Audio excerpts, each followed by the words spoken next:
Robert Frazier Centennial Event. Robert Frazier was Auburn University's first unofficial mascot for the football team for about 30 years. In fact, he was first photographed with the football team in 1892.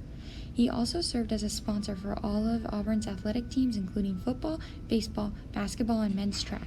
Frazier took on these jobs and that of a butcher and sharecropper to support his family. He was a family man, taking on these several jobs to support his 10 kids. After his death in 1921, people realized his importance and referred to him as more than just a mascot. Just because he was thought of as a friend does not mean he was treated with respect he deserved due to the racial climate of his time. According to a newspaper article, he was known by most of the athletic directors at Southern colleges, and most of the Auburn students for the last 25 years have regarded Bob as their friend. He has been since rendered first aid treatment to the Auburn team in many a herd battle and will be greatly missed when the football season opens again next fall.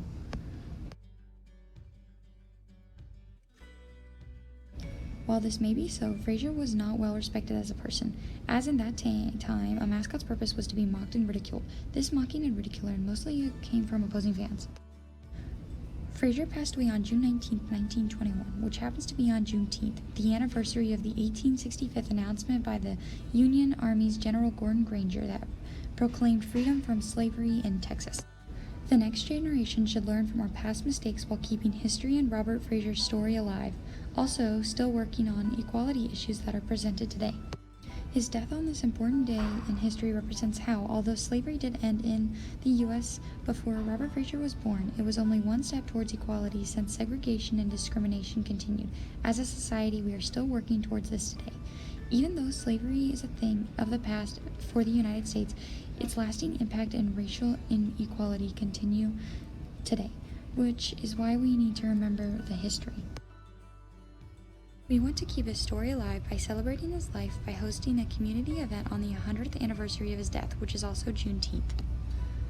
The Celebrating the Life of Robert Frazier event will be open to the community, his descendants, and the current Auburn Athletic Department.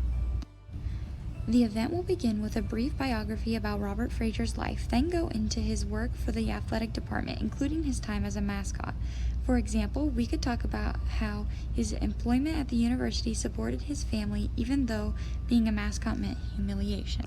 Gus Malzahn, Bruce Pearl, and or the current Auburn athletic director Alan Greene, along with a descendant of Frazier, could speak at the Celebrating the Life of Robert Frazier event. To commemorate this wonderful man's life, we hope to present a plaque memorial where he spent a lot of his time, the first ever football field. This field was behind Sanford Hall. Following the brief biography presentation, there would be a much smaller gathering for his descendants to view the unveiling of the plaque memorial privately. We believe that this remarkable man who has done so much to help Auburn history/football, even though his efforts were not recognized while he was alive, deserves a repaired headstone that symbolizes his importance. Robert Frazier wished to be buried in Auburn, but it's likely that he did not imagine that his final resting place would look like this. You could not even tell that this is Robert Frazier's grave because the headstone is so difficult to read. People should know about Robert Frazier and his story. There should be a place for not only the community to remember him, but also his family. When his family visits his grave, they would see its unkept state. Ideally, it should be in better condition. We would also add a plaque behind Sanford Hall on the 50-yard line of Auburn's former football stadium that describes Frazier's contributions to Auburn athletics. Robert's final resting place is at Baptist Hill Cemetery, which is exactly where he wished to be buried and where he should stay, which is why a statue in the nearby outdoor classroom may be something that Robert would have enjoyed. It, in fact, isn't, so my group mates and I wanted to introduce the idea of a memorial on campus for all of town to learn about. Many people don't know about the history of Auburn's first unofficial mascot when they need to, as it shows that we can learn from the past and honor those who fought for racial equality. Usually when you think of a mascot, you think of something or someone that proudly represents a team or university. However, Robert Frazier faced the reality that he wouldn't be treated as an equal, but stood by his teammates' sides throughout all of his hardships. He was compared to other offensive mascots, such as George's goat, which represented the way that Auburn thought of him as an amusement and unequal. He suffered this discrimination and cruel treatment to be able to support his family. Even after all this hard work, Robert Frazier fell ill in Auburn and had to be transported to the hospital in Atlanta, where he would unfortunately pass away. Frazier wanted to come home to Auburn to die, which showed his connection not only to Auburn but to his family. After his death, everyone said that they regarded to him as their friend, who they felt close and reliant on. His life was spent in inequality, but in death, those who treated him such a way turned from that attitude and now mourned his life. It leads you to wonder, if he was ever in fact their friend, why did they treat Robert Frazier the way that they did?